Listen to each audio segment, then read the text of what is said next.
Hello.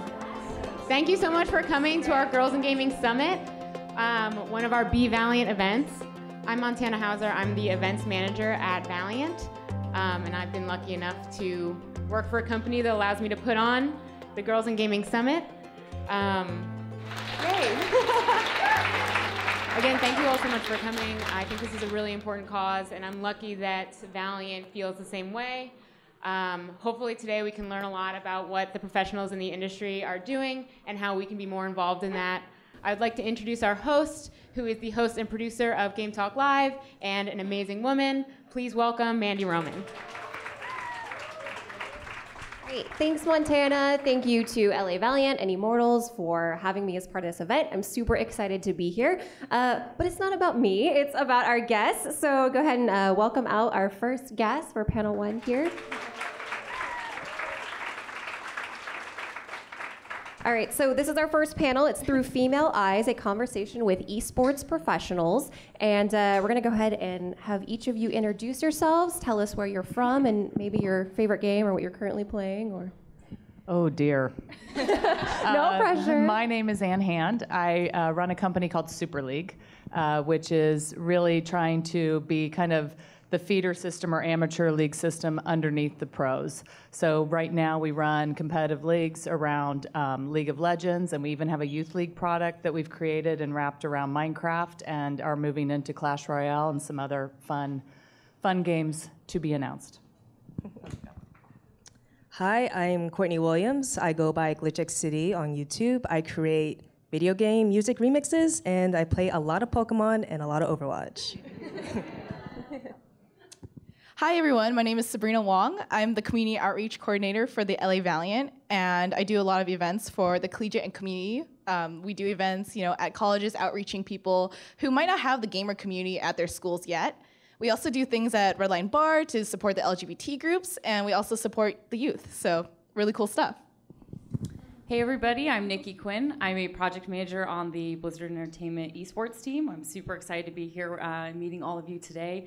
I also teach at UCI part-time. We're doing a cool esports certificate program, so I teach our class on project and event management.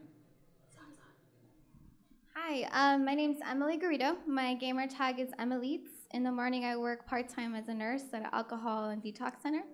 And at nighttime, I'm a full-time professional gamer for Team Dignitas' CSGO female team.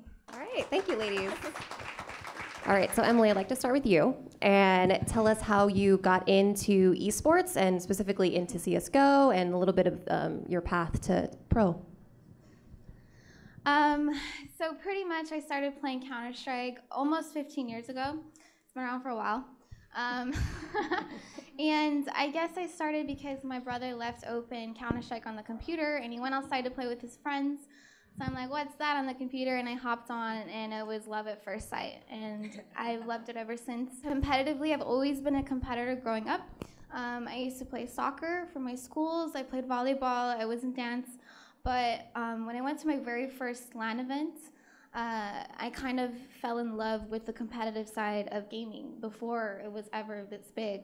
And the feeling that I got, the adrenaline rush, when I looked at my teammates, when it was all on me to win the round, that's the feeling that I knew that gaming was what I wanted to do for a very, very long time. Mm-hmm. So Anne is someone that CEO of Super League Gaming, which is, would you call it a youth league or just a path to pro for a lot of kids to get into gaming? Yeah, I mean, so we started out first with the youth league. That's about a 6 to 14-year-old demographic. And it really was about, can we structure a fun competitive league, kind of introduce a young audience to the idea of esports, give them a sense of belonging and the spirit of being a part of a team, and kind of bring out that kind of fire and competitive spirit and all the teamwork and collaboration and all the things that you guys know all too well is critical to be the difference between being a good and a great esports athlete. And then we brought in the League of Legends product, which is obviously an older demo product, and that's a much more heightened competition. So that's a 16 to 34-year-old audience. And what's fun about that is that, early on, people would kind of say, oh, I get it, you're the Little League. And it was kind of a little not understanding that in a way we're cultivating the future Overwatch player, the future Fortnite player. And now that we've been able to draw a link to the older leagues that we run, people really do start to see it as a potential feeder system, the way that we'll take kids and allow them to graduate into leagues, amateur leagues around other game titles. And it is kind of cool that with our LOL product this year, we are going to run an All-Stars experience and also get a bid or two into scouting grounds. So that's always been an aspiration for the company, to one day just have one, even if it's only ever one, Super Leaguer make it to the pros. And we feel like we might just have a chance at doing that. We will also, for sure, at some point the next year, have a marriage. I have no doubt about it, because when you put gamers together who are passionate, there's a lot of love connections in addition to other connections. So Yeah. Well, hopefully we have some of those connections maybe here today too, at least some friendship building. So, I mean, I'd love to hear from all of you on this next question. We can go ahead and start with Courtney. What does representation within games mean to you, and how does seeing other women succeed in gaming impact you? Games for me, for representation, when I was growing up, it didn't really impact me, but as I got older, I started seeing, social issues also being impacted within the games and outside of the games. So as I got older, I became smarter. I noticed all the different aspects, all the different characters, who they identify as in different games. I'm like, okay, that's actually even more cool. So as I got older, it became more important to me, because I realized a lot of my peers also realized that representation is important, therefore it affected me. So we kind of connected through that way. Great. Sabrina? Yeah, I think it really hit me when I was in high school and I just had gotten into esports. And I was playing League of Legends, and my IGN tag was Sabrina. And people would be like, girls are playing this game? Like, I think many of you probably have had that experience. And I was just like, why is that? So I went to MLG Anaheim in 2013, and I had this experience where, it felt like there was only 5 other girls in the room of like a huge convention hall, and I knew that I wanted to make that representation happen. So I started making my own like collegiate clubs and high school clubs, and we have this huge system now here in the UCs and CSUs, and that representation matters. I get to go to high schools and speak, and there's, girls maybe like even in elementary school who are saying, hey, I want to do esports now. I want to make events. I want to be a pro player. And that, to me, like means so much, because if I was in that position when I was a child, I think my whole world would have been, so much brighter and so much more inspiring. So yeah. All right, Nikki. I think for me, what I've really noticed, or what's been most exciting, is the communities that I found around a lot of the Blizzard games, as well as other video games. But I've seen it both in my job at Blizzard, like the incredible women that I get to work with, and how much it feels like I'm going from my family at home to my family at work every day is such a great feeling. And I'm really passionate about finding that within our community outside of just the Blizzard campus. And I think it's really exciting because it's such a different experience than what I had when I was growing up. I'm sure many of you can relate. When I was younger and I was trying to be kind of the cool gamer girl, all the other girls were seen as kind of like competition. Like they're gonna take that cool girl spot in my social group. And that was such a toxic feeling. And so when I made it to Blizzard and was starting to see all these incredible women and we were empowering each other, and it was like, oh my gosh, we don't have to be enemies anymore. That's such a good feeling. And so that is one of the things that I really want to go back and say, hey, it doesn't have to be me versus you. It can be us, and we can empower each other to be building an even better community. Absolutely. All right, what do you got, Emily? My game in particular is quite special because we have a lot of female teams in my game. It's been around for a very long time. I think the very first female tournament was in 2003, held in Paris, and it's been consistently since then, still to this day. So I'm not too sure about many other games, but we have over 100 all-female teams, which is amazing because there's a lot of girls, I think, that want to play and casually play, but there's a whole esports side, a competitive side that is an amazing world. And I think having all-female tournaments in my game helped create more female teams and more girls getting comfortable with the competitive side. So I think my team plays a good spot in being pioneers and role models, hopefully to you guys, that you can compete against Sky teams or all-female tournaments if you want to, but there's a whole competitive side where if you work hard enough and you keep trying hard, then you can compete at the top level, and that's exactly what my team's doing. So I think my game's special in that point of view. Definitely. All right, I mean, Ann? one thing I'd say too has been kind of fun with Super League is it's been, I guess it shouldn't be surprising that because we run physical leagues and experiences, we get a much higher % of girl gamers at the events, right? And then as soon as you bring everyone together in real life and connect them, nobody sees anymore, what they're looking for is the best players, right? Everybody wants to align with the best teams, and they want to help each other and foster each other and really forge friendships.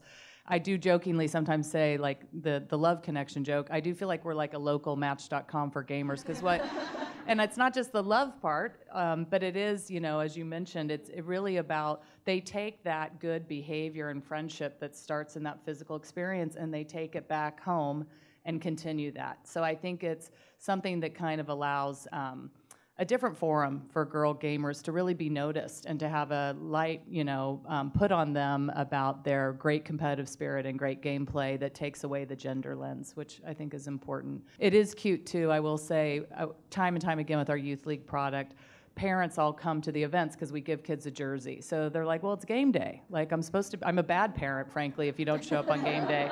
And what's cute is that time and time again, parents are like, wow, like, I didn't know my daughter was competitive. Like, boy, like, look at her. She's an animal out there. And, around Minecraft, I know, but still. But there is something that's kind of sweet about it's really showing a parent a different side of their daughter. And also what we find consistently now is it's an acceptable topic at the dinner table. So I'd love to hear from Sabrina and Nikki. What paths would you like to see that allow for more girls in gaming, whether it is collegiate programs or just reaching out to, like we talked about Super League a little bit. So can you talk to that? Yeah, I definitely think you are seeing now more, as Nikki knows, there's UCI Esports. UC Berkeley just announced their own. Yes, we have some UCI Esports fans and students who, they really appreciate these programs, and I think that needs to be a national phenomenon. These programs also come with, summer camps at UCI or girl in gaming like summits and workshops everywhere. I think this programming should be a part of what, is public school. People appreciate it. People are interested. It's really something that can connect a community with something that everyone can understand and enjoy. So. I totally agree. I think one of the biggest next steps is events just like this, like creating more visibility around what opportunities are out there. I think even on a personal level, I never knew that I could get a job at Blizzard. Like, as a kid growing up and playing games, I was like, oh, you have to be a programmer or an artist. I never imagined there were so many different types of roles or opportunities offered at video game companies until I actually started interning at Blizzard, and I was like, wow, this is awesome. There's so much I can do. And that's not even just within a game company itself, but all of the different opportunities that you have at school or at job or even in personal activities that you're running at home. Like, I think one of the first portfolios I ever made for a job at Blizzard featured some of my costuming I used to do. I was like, here's how I organize all my costumes, and this is why I'd make a great project manager. And they were like, wow, okay. So there's a lot of really good opportunities that you can start creating for yourself or for your friends. And so if you don't see one out there, I highly encourage you to go out and just make those opportunities for yourself. Mm-hmm. Emily, do you see some of these female leagues, especially in the CSGO space, kind of an opportunity like these events like this too? Is that it's giving girls feeling like there's a safe space for them to play? Yeah, like I said, when I was growing up, I was a closet gamer, so I didn't tell anyone that I played video games. My best friend since kindergarten didn't know until we were 23 years old. So I had to tell her I was going to Paris to play in a CSGO tournament. So panels like this, the collegiate scene, and all of this is just such a great start for us to kind of make our own local community and be comfortable with the whole gaming scene, because when I was growing up, it was kind of scary. And now it's really comfortable and empowering, I think. Mm-hmm. So, Courtney, do you find or feel that there's any sort of barrier, either mental or physical, that keeps more women from reaching that pro level? I would say individually, they would each have their own problems, but as far as overall, I don't think there's anything stopping them from going pro. As women, if we want to go pro, you probably have to work twice as hard as our male counterparts to make that dream a reality. You have to do everything that they do, practice, scrim, do VOD reviews and stuff, interact with your community, just to get your feet wet. But just for us to be accepted, I think we have to work twice as hard just to make that dream a reality. And yeah, please. I was just touched by what you said because I've been working for 27 years. If it's not obvious, this is a much younger generation I'm sitting next to. And I've worked in a lot of different industries. And everything you just said about being a professional female esports athlete is the same thing about being a woman in a lot of ways. And I'm not saying this as a negative thing. It's just a beautiful challenge to embrace. There were points in my career when I realized I just had to to your point, double down, do all the work, but also don't ever not bring your whole self to work too. And if it's a job or it's your sport, you'll find that if you do put your head down and do the hard work and deliver and do it with your own unique way, something magical happens. And whether you want to run an amateur league sports company or be a professional, that's just kind of a good lesson in life, I think. So it was good advice. Yeah, Sabrina, you want to talk about your path a little bit? Do you feel like you had to work harder, especially to break into esports? I definitely think that I joined esports at a very lucky time. There was a lot of changes going on. So I got into esports around 2013 to 2015. And if you guys know, League of Legends had just started going mainstream, and Overwatch is coming out, Hearthstone's coming out. And with these games, you started seeing more women participate. Obviously, CSGO had it for a very long time, but these other events I would go to and try to host, people would be like, "Oh, are you, some sort of are you a streamer?" And that's the only job path they saw for someone who was a woman. And I was just like, "No, I'm here to run events. And I'm here to tell you what to do and boss you around." And they're like, "Oh, okay," that's kind of the reaction I got. And I know you guys probably felt this as well, but since that's happened, it's gotten so much easier. I go to, for example, I went to Cal Poly Pomona yesterday to do a gaming event, and I would say 40 to 50% of those attendees were women. We couldn't say the same thing like that 2 years ago. So the path was hard, but it's definitely a lot easier, and we get to throw events like this, so that's amazing. Yeah, absolutely. Nikki, do you think the path has gotten a little bit easier? We're breaking down some doors finally? I think so. I think the visibility is definitely getting out there. I think one of the challenges that's not even specific to esports necessarily is figuring out what you're really passionate about. Which area of esports are you going to plug into? Or even if it's not within esports specifically, what area of games, or what are you really passionate about? And I think that's what I kind of went through. I didn't really know where am I going to plug in. I actually was studying creative writing at college and then came to Blizzard thinking, oh, I'm going to join the creative development team. I want to be a writer. But the more I started pursuing it, the more I was like, this maybe isn't quite the right fit. And so it took me a while to kind of overcome that and realize, oh my gosh, I'm really passionate about project management. And so I think that's one of the areas where people are really going to find that there's so many areas of the esports industry that are totally untapped. We kind of have our idea of we've got these people running tournaments and events, and they're pro gamers and streamers even, but there's so much out there that you guys can probably come out and create. I'm really excited to see where esports is going in the future. Absolutely. So what can we do to encourage more women to go for that pro level or get into professional gaming? Because it can seem like a toxic, I hate to say that word, but it can seem like a not safe space in a lot of ways, especially depending on the title and the community that is around that title. Anne, do you want to start us off? Well, certainly join Super League. We'll be rolling out more game titles soon, so hopefully we'll cover more of your interests shortly. Yeah, I think a lot of it is just opening people's minds a bit. I mean, I see the same thing. We started Super League in 2014. At the time, it felt like esports was, it's still being defined, right? Whenever anybody talks about esports, they only talk about usually the professional level. Nobody was talking about the whole amateur scene, and it feels now like the mainstreaming is kicking in. What we find is how multi-generational it is as well, how much we have parents and daughters playing on the same team even in some cases. So I think it's just, it's a timing thing. And I think other things, people's minds have started to change, and so all of those paths have started to open. Yeah. Courtney, what can we do to encourage more women to get to the pro level? I'm actually going to piggyback off of what she said is we got to be more open-minded. Back when I was growing up, my parents were, not very fond of me playing games. But when I went home recently for the holidays, I saw that my parents were ecstatic to hear what I was doing and that they're actually encouraging my sisters to do the same because they play games as well. Like my mom is actually taking them to events around the town and stuff. I'm like, well, she did that with me. But definitely being more open-minded, having more events like this definitely opens up. This is actually my third event I'm kind of speaking about this, so which is pretty cool. Just to show people that this is a thing, this is possible, you can do it. And again, just opening up their minds to the possibilities, because there's a lot of possibilities or different paths that you can take within this industry. Yeah, Sabrina, go ahead. Yeah, I think, as everyone's been saying, representation really matters.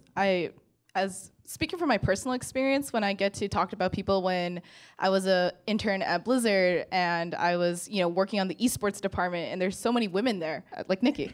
It's definitely inspiring. You go to LA Valiant and you probably saw some of the promotional materials. A lot of people who are running this event, even running the team, are women. People see that and then they react, and then that kind of mindset grows. So being open-minded, the representation, but I think most importantly is to believe in yourself. There's always going to be hard times, especially if you're a woman in gaming. Keep pulling through, show your best self, and people will feel inspired just for you being there, your presence. So it's important. Nikki? I think one thing that I would point out is sharing your experiences with your peers or other people who maybe haven't been exposed to how awesome games are, or how awesome esports are specifically.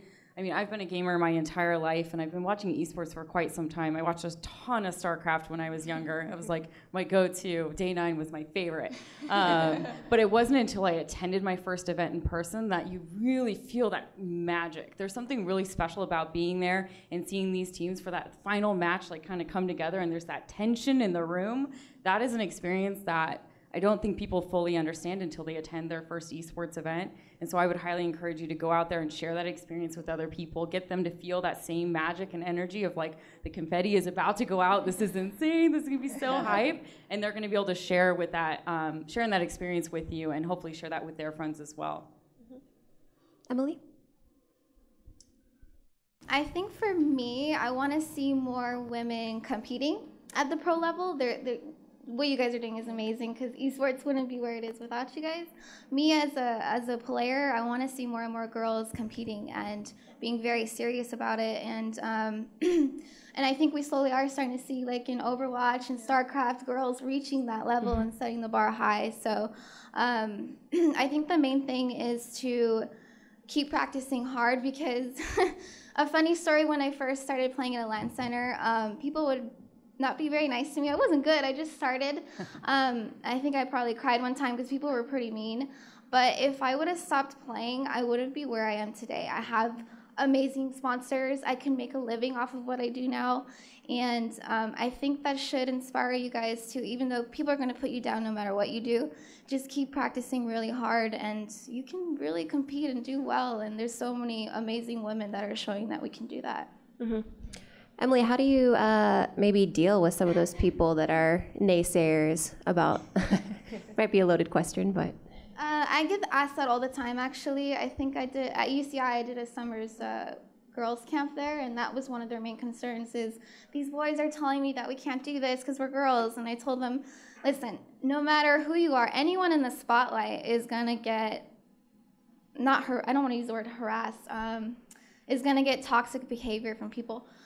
Even Joel Embiid from the Philadelphia 76ers, there's people that hate on him. It's because he's in the spotlight, but he's a great player. And I think same thing with us, we're in the spotlight, so that's why we kind of stand out more, and that's what's gonna create that environment. But the thing to remember is prove them wrong and show them that you're here to fight, you're not here to just walk away. Mm-hmm. So I'd love to hear from all of you on this next question. How do you feel about female-specific leagues or teams? And do you think they're a necessity, and especially Emily, we'll get to you too. But Anne, would you like to start us off? Yeah. So I have had an interesting conversation with the Girl Scouts of America, which is kind of fun. And actually, the funny part about it was I thought they'd want to talk about STEM badges and make it all like about after, school enrichment. And they're like, Anne, to be honest, our poor scouts work so hard all year selling cookies. Can't they just have fun gaming like boys do? So I was like, okay, that was a moment. So we are going to have the Girl Scouts slay a bunch of zombies in October. But do they get a patch for that? Yeah, no, because I decided, screw the patch, sorry. But I was like, no, we're just going to have fun gaming, just like boys get to. But no, it's funny because obviously I'm not a hardcore gamer, but I try to listen a lot to my customers, all my players. And so we have this conversation really openly at our experiences and events. And most people say to me time and time again is, do things like this, but please don't separate us, because that is only going to take us 2 steps backward and when we're just about to break through. And so they feel that separation is kind of exactly what got us to needing to have these types of conversations. So I can only feed back what I pretty consistently hear from the players themselves. Sure. Courtney? I think all-female pro leagues, it's a great stepping stone just to get your feet wet. But what I feel like the end game should be is that we're all integrated, because at the end of the day, they obviously want the best of the best playing. And I feel like at the end of the day, if it's separate leagues, you're not getting the best results. And again, I think it's a great stepping stone, but I don't think it should be our end goal. The end goal should be we should all be integrated and have the best players up there. And that's basically my 2 cents. Yeah, I also kind of agree, but I think this brings up something very interesting about esports. Some esports leagues want to mimic traditional sports, and if you guys are familiar, in traditional sports there is a female league and a male league. However, I kind of disagree, just because I believe esports should be its own thing, and it should be tangible to everybody, and leagues should be open to everyone. However, that does not mean I think female leagues should be disdained, because they do provide so much. It's just something that I guess if you want to participate, go ahead and participate. But I do hope that in the future we'll see things like in the Overwatch League, in StarCraft, where there's women playing alongside male counterparts, and it shouldn't be separated by gender. Mm-hmm. I think everyone's pretty much covered a lot of the really good points on this topic, but I just want to kind of echo what they've been saying, that I think the idea of an all-women league it's a really good mentality. Like, I think people are saying, hey, there's a problem and we want to solve it. I don't know if it's the right solution. I think there's pros and cons to both sides, but I think the fact that people are talking about the issue at all is really exciting, and I think that people want to be good activists, and helping us out is a really great step. But I do agree that we really just want to build a very inclusive and supportive esports network. Mm-hmm. So as you all know, my game has an all-female tournament. My team competes in international all-female events about only 3 times a year, but for the rest of the year, we're playing in mixed events. We go to LAN events where we're pretty much the only female team there, and we're playing in online leagues. And I think these all-female tournaments are really good because it encourages girls to be comfortable with playing around other girls, I guess. Mm-hmm. So it's a great stepping stone. I just got back from a tournament in December. I didn't just get back. And there was a league all-female tournament in Macau, Hong Kong, and these girls said that they're really happy that they got the opportunity to play in a League of Legends all-female event, because now they feel confident enough to play against the guys. So I think having all-female events is good to build confidence and build a community, a supportive community of other girls. But the end goal is to not separate. I think the end goal is, once we've built all of these comfortable women, for girls to play against the guys as well. But it's a great, great stepping stone, I think. Mm-hmm. So Sabrina, you brought up traditional sports being separated by gender for probably physical issues. Yeah. Men tend to be stronger, whatever the argument. I mean, whatever they say. But in terms of esports, do you still feel like there is differences physically, like reaction times? No, absolutely. That's a hard no for me. No, I'm kidding. I actually don't. I do think that people do say, oh, there's a disparity right now, like blah blah, like come up with some dumb excuses. But my personal opinion is that it's because we were brought up in a certain way. I mean, some people have already brought up, when we were children, they're like, oh, like the boys, they can go play like the Nintendo 64. Girls go play with Barbies. Obviously, this isn't happening as much now, which is great. You know, our society has changed to mold with what people really actually want to do, which is some girls want to play with, you know, the Nintendo, and some guys want to play with Barbies. That's totally fine. I think that's why we're seeing such a drastic change right now, is because society has been molding these people to really choose what they really want to do, rather tell them what to do. Courtney, do you have anything you want to add on that? I mean, she actually said it all. I actually experienced that growing up. My parents wanted me to play Barbies, but I wanted to play outside with the big kids because I thought it was cool. But I do see a shift in society, and I experienced it going home. And my sisters are into video games way more than I was, which makes it makes weird sense. But seeing my parents make that shift with my sisters, that was eye-opening. So I feel like that parents now are noticing the change, and they're accepting of it. They're more accepting of it than they were when I was a kid. And that's actually a lot of progress, honestly. And it makes me happy going into the Overwatch League or the Blizzard Arena, seeing parents bringing their kids to cheer on their favorite team. That was like, oh, I wish I could do that. But it just makes me really happy seeing the parents make that shift along with their children.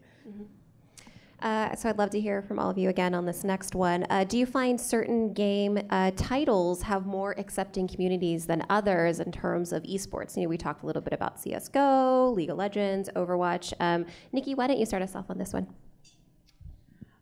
You know, I can only really speak to the Blizzard side of things. I've been pretty engrossed in Blizzard That's esports. fine. It keeps us a little busy, and I have to say it's some of the most incredible communities that I've ever worked with. When I first joined the esports team, I was really focused on our Heroes product. So I was lucky enough to get to work on Heroes of the Dorm, which I think is still one of my favorite events I've ever worked on. And one of the most creative names, let's be real. Yeah, it's pretty awesome, right? I love the shirts and everything we do for that. It's so great. But that was really touching for me. I think it's one of my favorite esports moments. But seeing these college students come together, they're not only competing, they're not only winning an esports tournament itself, but they're winning scholarships. Like, how cool is that? These kids are going to get to continue to study as well as pursue their passions.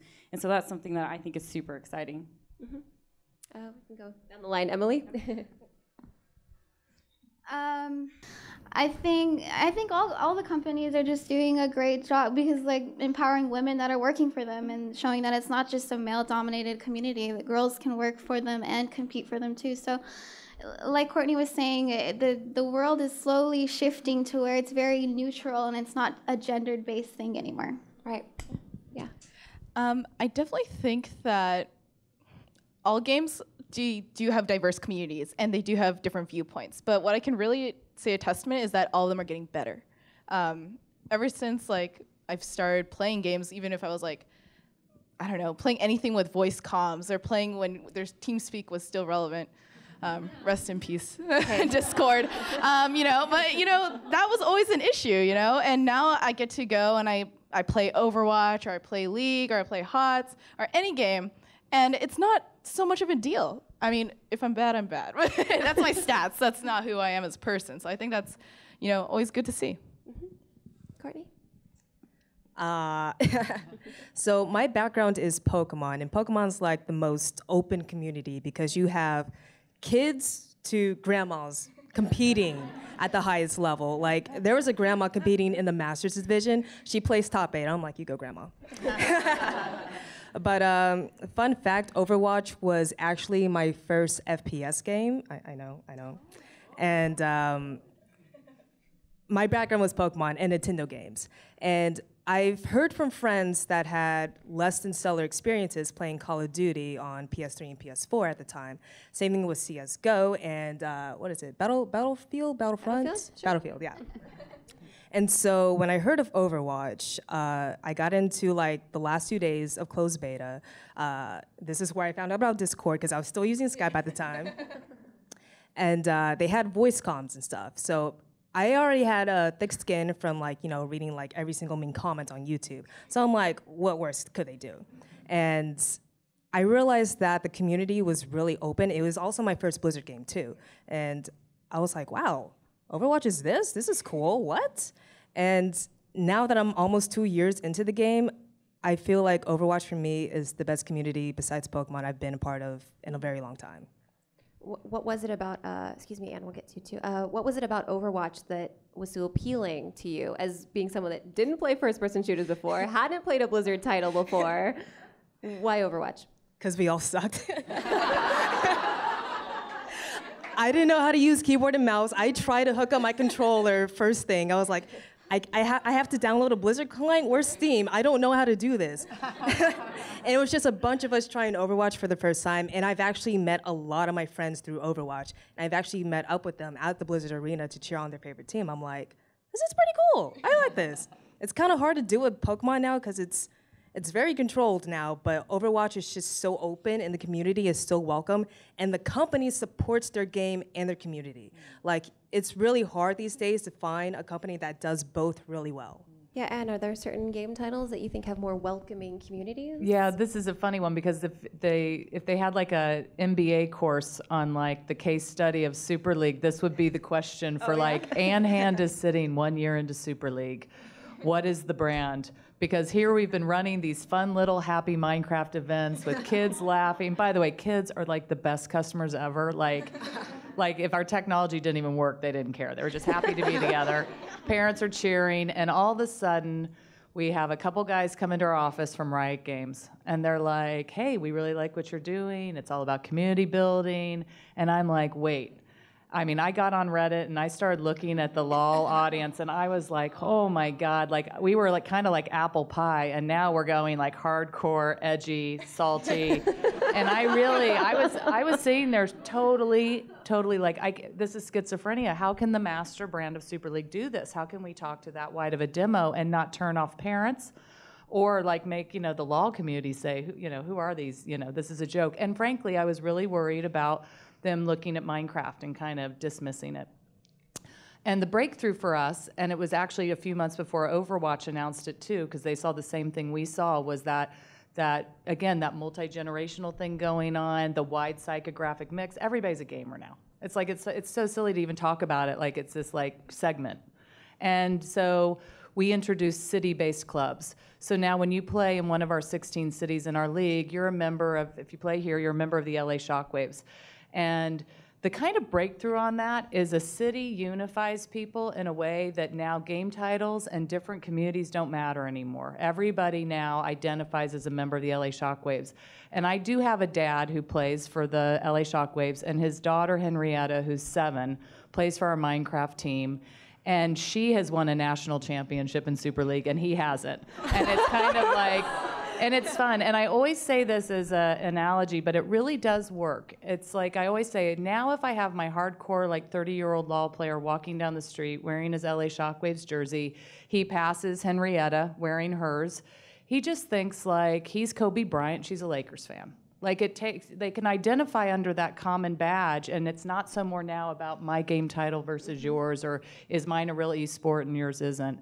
And in a really neat way, it allows two demographics who would never think they have anything in common to actually go, you're a gamer, then identify that way. And I'm hoping that it starts to flip the problem on its head, because now I'm hopeful it kind of creates like a mentor-mentee feeling. Like, hey kid, like maybe you'll be good enough one day. If you keep practicing, maybe you'll be a great LOL player. And so it's just been fun to see my fears about different communities and inclusion, the importance of our brand being inclusive, and how we found a mechanism to solve for it.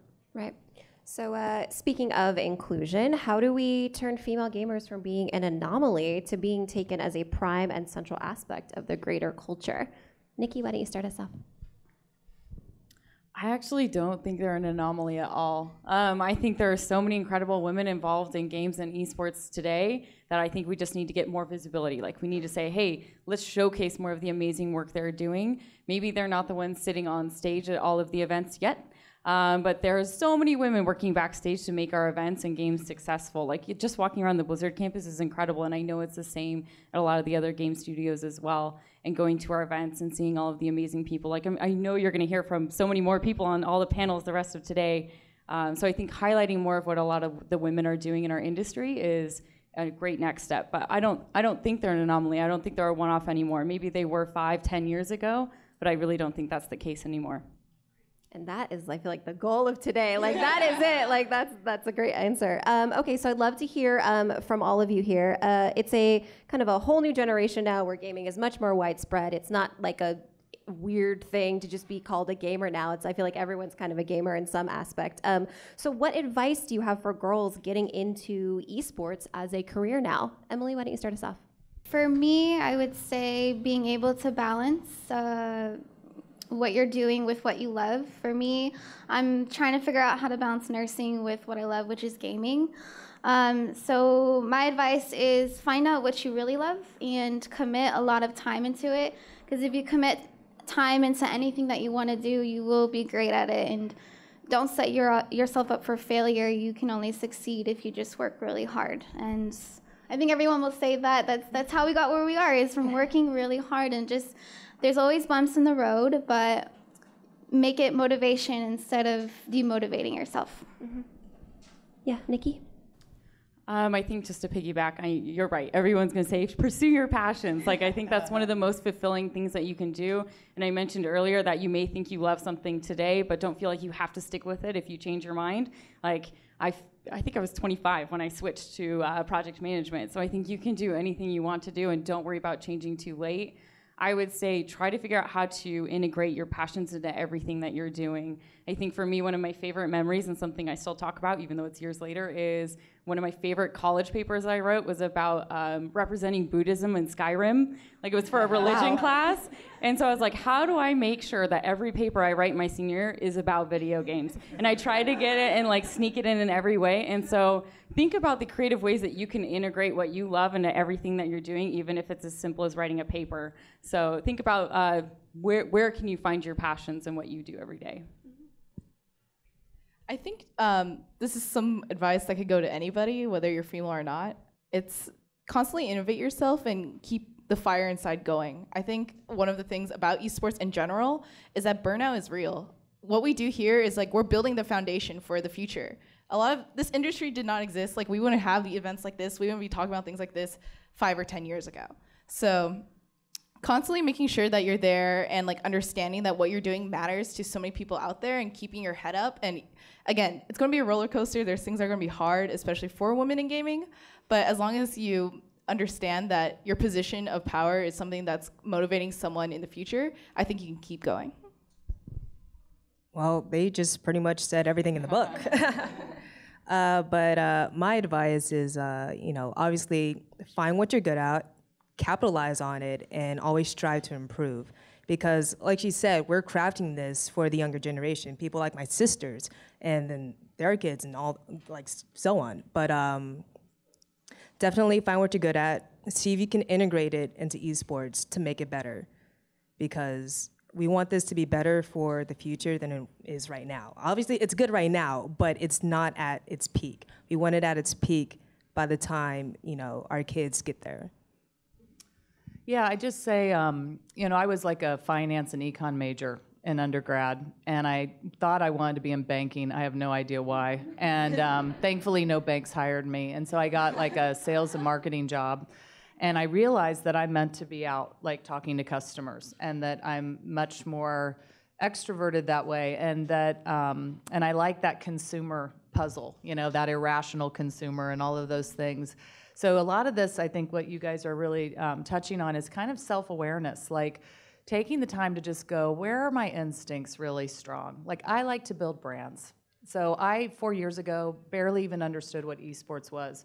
But what I saw when I started meeting with the company was there was an opportunity to create a really great brand that could have real meaning to people. And so I knew that I wasn't coming in to be the gaming expert, but I knew I could surround those right people around me. So just remember in esports that just like traditional industries, all the same roles are there. There's finance roles, there's public relations, there's operations, there's engineering, there's marketing.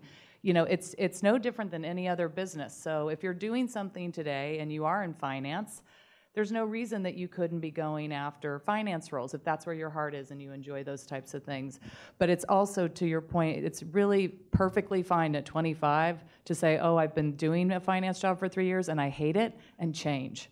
don't feel trapped based on, you know, what you've been doing the last few years. If you're starting to get that self-awareness up a bit about, you know, every time I go meet with the marketing team, I've got a lot to say. It seems like I have a point of view there. Just kind of trust those instincts because you know yourself. Mm-hmm. And Anne, where do you see esports in, say, 5 years? I mean, I think we're already in it, I guess. It's more for me, I measure, kind of, you brought it up again too, Courtney, I measure how esports is growing based on the multi-generational family effect. So that's kind of, you know, the day that we've got, you know, parents and kids all filling LA Live to cheer on the Valiant, you know, and you're already seeing it in some of those events. I think, to me, that's a big marker. And I do passionately believe it should be a gender-neutral sport, so I would like to see a lot higher percent of female pro players. Sure. Courtney, what about you? 5 years from now, where's esports? My sister competing in Smash. Oh, that's beautiful. She's a beast. She's a beast. Never go up against her with Bowser. I would definitely like to see a large percentage of females in the pro leagues because these kids are good. They're getting good quick. And they're a lot younger now, too. And they're a lot younger. And their parents are more accepting, too. So they'll take them to tournaments. They'll get the experience that you didn't get. And I just see them doing what we're doing now, but on a much larger scale and a much global scale, which is pretty cool. But yeah, definitely seeing my sister in the, you know, Pro Smash 4 player, or Smash 5 for Switch, I should say. Nice. Just to echo that, I do think that esports is going to kind of reach even higher international levels. We're going to see bigger viewership. As you can tell from a lot of the leagues that we have currently, they're planning to expand to large stadiums within 2 to 3 years. So in 5 years, I don't even know what's going to go on. But, you know, every other month you hear like a new female pro player has won, you know, like Scarlett from StarCraft. Yeah. Wasn't that incredible? I feel like that's going to be like all the time now, and I'm just so excited, like, inside. But yeah. Yeah, I think we're moving quickly out of the space where when I tell people, hey, I'm involved in esports, and they ask what's esports, we're not having that conversation as much anymore, which is really exciting. And so like you were saying, even in the 2 years that I've been involved in the esports industry specifically, it's changed and grown so much. So I'm really excited for the innovations specifically in the next 5 years. What are the crazy cool new things that not even the sports leagues are doing? What is esports going to bring that's brand new and totally crazy? And that's what I think is going to be really cool. I think in the next 5 years, we can expect female athletes to be competing at the top level, like we're already seeing, but way more females, and because we're better at games. And yeah, I just really see more and more women filling up the stadiums, and yeah, just really competing and winning events too. Mm-hmm. All right. Oh, you want to add something, Courtney? Yeah. One last thing. This is sort of new for the older generation. I want to see them more accepting of the new medium for esports, because you have like local news doing coverage and stuff with like, you know, barely any knowledge, but they're like catering to like, you know, grandmas. Like they're giving them what they want to hear. They're giving them like how much they make and stuff, how many hours they put into the game, but they don't know like all the nitty-gritty details. Right. So hopefully in the next 5 years, like we'll actually see mainstream media being more accepting, being more knowledgeable on the subject. That's a great point. And more female CEOs. Okay. Absolutely, yes. We'll know when esports is spelled without the capital S. Yes. Or the dash. We know we've made it, guys. All right, that's going to do it. And a huge round of applause for all of our panelists.